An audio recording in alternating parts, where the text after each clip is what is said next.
আসসালামু আলাইকুম, সবাই কেমন আছেন? হলুদ মরিচগুলি ভাঙানোর জন্যে আনা হয়েছে। হলুদটাকে আমি তাই ভালো করে কষলিয়ে ধুয়ে নিলাম। হলুদের মধ্যে একদম মাটি লেগে রয়েছে।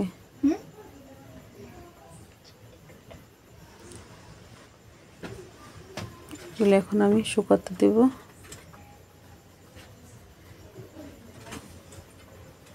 শুকানোর পরে তারপরে বোটাগুলি বেছে নেব।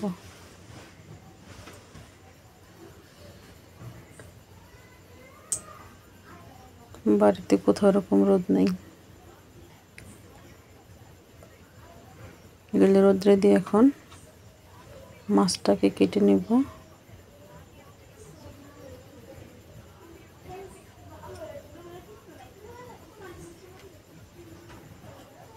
রুই মাছটা কিনে আনা ছিল ফ্রিজে,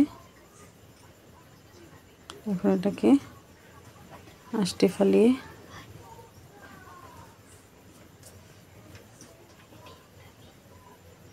মাছটা কুটে নিলাম।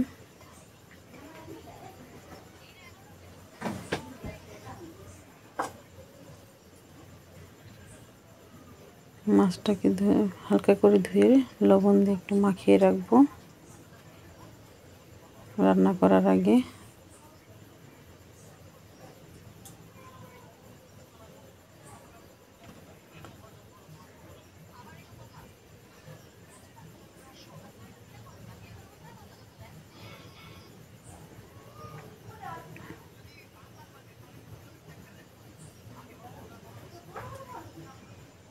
মাছটা কেটে লবণ মাখিয়ে রাখলাম।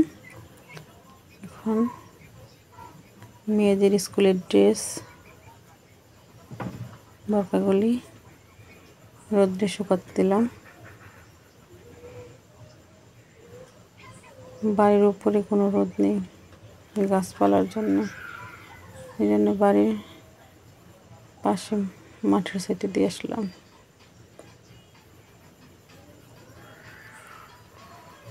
আর আমার ঘরের কাজের জন্য সব মাল সাবান এই দিক দিয়ে রেখে দিয়েছিলাম। দেখুন তার কি অবস্থা। এগুলি হলো সিলেকশন বালু।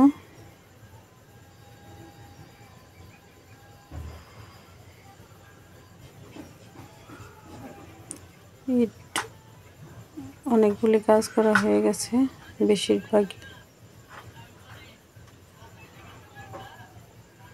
এগুলি আস্তরের বালু। বালুগুলি উপরে বাঁশ পাতার জন্যে বাঁশ পাতা দিয়ে একদম হয়ে গেছে, ময়লা হয়ে গেছে।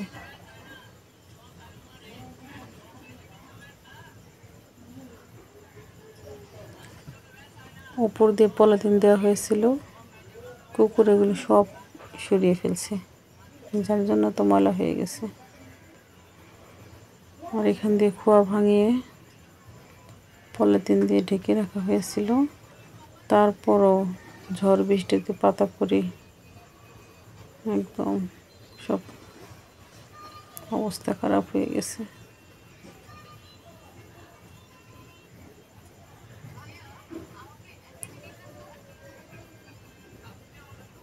ঝড় বৃষ্টির সময় কাজ করলে অনেক মালসা বানাই, অনেক ক্ষতি হয়ে যায়।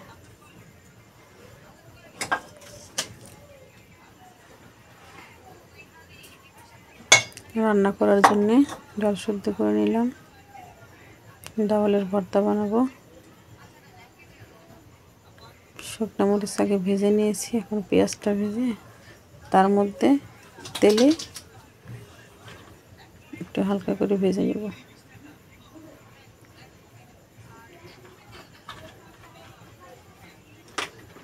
আর কেটে রাখা লবণ দিয়ে মাখিয়ে রেখেছিলাম রুই মাছটা ধুয়ে ভেজে তারপরে রান্না করব।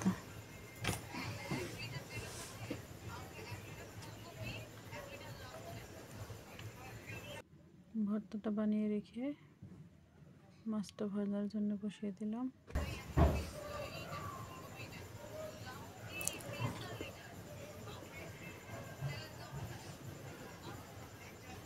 মাছটা ভাজা শেষ। এখন পেঁয়াজ মরিচের সাথে আমি আলুগুলি ভেজে তারপরে মশলা দিয়ে কষিয়ে নেব।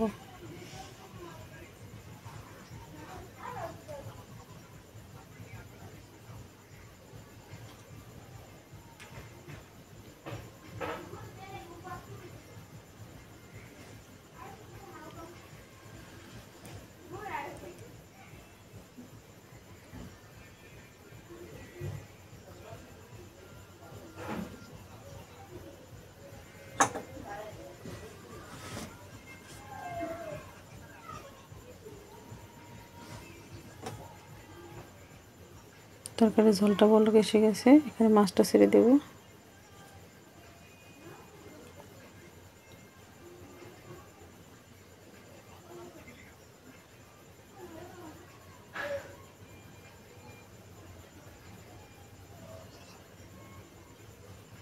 তরকারিটা রান্না করা হয়ে গেছে, বাচ্চাদের এখন খেতে দিলাম। আজকের মতো পর্যন্তই।